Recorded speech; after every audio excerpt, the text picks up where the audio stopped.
अस्सलाम वालेकुम दोस्तों, अपनी नेक्स्ट वीडियो के साथ आपको वेलकम करता हूं अपने इस चैनल में। उम्मीद है सब खैरियत से होंगे। काफी अहम अपडेट आप लोगों से शेयर करूंगा।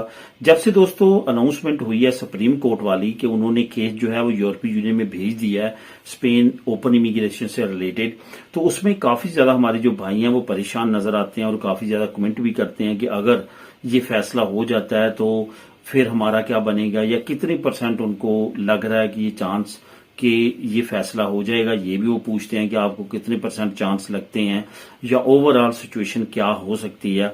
इस पे काफी ज्यादा जो है वो कमेंट आ रहे हैं, जिससे ये अक्कासी होती है कि काफी लोग जो है इससे परेशान हैं। लेकिन यहाँ पे कुछ नई अच्छी अपडेट्स भी आ रही हैं, कुछ बुरी अपडेट्स भी आ रही हैं, लेकिन हुकूमत की तरफ से हमेशा की तरह काफी अच्छी अच्छी अपडेट्स आ रही हैं। अब यहाँ पे एक अहम बात आप लोगों से शेयर करूंगा जो रिसेंटली प्राइम मिनिस्टर ने अपनी तकरीब में भी की थी। उन्होंने कहा कि अगर हम ये स्टेप ना उठाते स्पेन के लिए तो 2050 में हमारा जो जीडीपी था वो 6% तक गिर जाता। उसकी रीजन उन्होंने ये कही है कि 2050 में जो सिचुएशन अभी जा रही है बर्थ रेट की, यानी कि स्पेन के जो लोकल लोग हैं वो बच्चे कम पैदा कर रहे हैं और उनका रुझान जो है मजीद गिर रहा है बच्चे कम पैदा करने में। तो इस वजह से आने वाले वक्त में 2050 में बूढ़ों की तादाद इतनी ज्यादा हो जानी थी कि जो पेंशन है वो ज्यादा हमें पे करनी पड़नी थी कंपेयर टू सुविधा सोशल जो हम वसूल करते हैं। तो उस पे क्या होना था, गैप आना था, बजट में गैप आना था इनकम और एक्सपेंसेस का, जिसकी वजह से एक नया क्राइसिस बढ़ना था और जीडीपी जो है वो स्पेन का कम हो जाना था। इस पे उनकी और भी काफी स्टेटमेंट्स आई हैं, लेकिन ये सबसे ज्यादा स्ट्रांग थी और इस पे काफी ज्यादा अहम जो है वो उन्होंने डाटा भी पेश किया वहां पे। अब जो इस वक्त ताजा तीन अपडेट हैं वो आपको बताता चलूं कि जैसे इमिग्रेशन ओपन हुई थी, आपको याद होगा कि सुप्रीम कोर्ट में जो पॉपुलर पार्टी और वोक्स पार्टी और जो दूसरी छोटी छोटी इनकी इलाकी जमातें हैं उन्होंने काफी ज्यादा जो है इस पे हाइप क्रिएट की और पिटीशन दायर की। सुप्रीम कोर्ट ने उसको रिजेक्ट कर दिया कि हम इमिग्रेशन को रोक नहीं सकते, इस पे हम जो है वो आगे कार्रवाई कर सकते हैं। तो कार्रवाई के लिए सिलेक्ट कर ली गई और उसके बाद इमिग्रेशन चलती रही, पेपर जमा होते रहे। अभी इमिग्रेशन अल्हम्दुलिल्लाह तमाम लोगों के पेपर जमा हो चुके हैं। अभी जो है वो इमिग्रेशन का टाइमलाइन भी खत्म हो चुका है।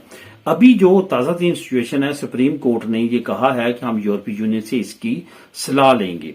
एक दोस्तों डिपार्टमेंट है स्पेन में जिसको बोला जाता है काउंसिल ऑफ स्टेट।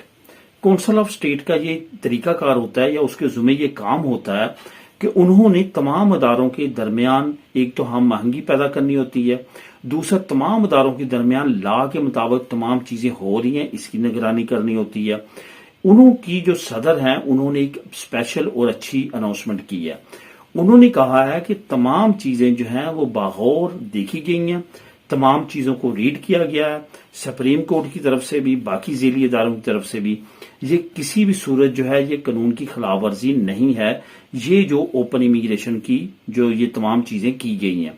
अब यहां पे आपको ये बताता चलूं कि अपोजिशन क्या कहती है। अपोजिशन कहती है क्योंकि ये शाही फरमान के जरिए स्पेन की ओपन इमिग्रेशन जो है खुली है और इसमें 1 मिलियन इमिग्रेंट्स को इंटर किया गया मुल्क के लीगल सिस्टम में, तो इसकी इजाजत जो है पार्लियामेंट से नहीं ली गई। इस वजह से ये इलीगल है।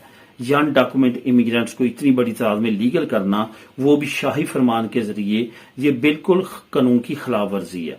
दूसरी तरफ जो सदर हैं ये इस डिपार्टमेंट की काउंसिल ऑफ स्टेट की, उनका ये कहना है ये बिल्कुल भी अनलीगल नहीं है, ये बिल्कुल भी कानून के खिलाफ नहीं है, क्योंकि अगर ये कानून का हिस्सा है, प्राइम मिनिस्टर को ये राइट कानून देता है कि वो शाही फरमान जारी करके अपना कोई भी जो काम रुका हुआ है वो करवा सकते हैं, तो फिर ये इलीगल किस तरह हो गया? क्योंकि कानून में अगर ये कानून था तो उन्होंने इस्तेमाल किया है।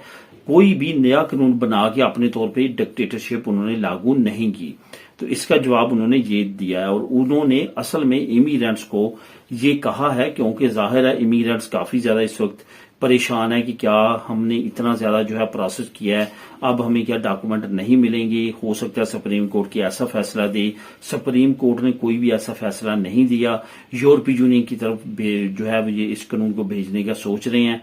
उसके बाद यूरोपीय यूनियन आपको पता है कि कितना टाइम लगाती है, क्या कार्रवाई करती है, जिसके 99% चांस हैं किसकी हमायत में आएंगे। जब लोगों की हालतें हो चुके होंगे, पेपर मिल चुके होंगे, तो इस तरह की कोई भी कार्रवाई के चांसेस नहीं है। इस वजह से बिल्कुल भी परेशान ہونے کی میری نظر میں کوئی ضرورت خاص نہیں ہے. باقی جیسے اس سے ریلیٹڈ اور اپڈیٹس آئیں وہ بھی آپ لوگوں کے ساتھ انشاءاللہ تعالی شیئر کروں گا. ملیں نیکسٹ ویڈیو میں نئی اپڈیٹس کے ساتھ. اللہ حافظ.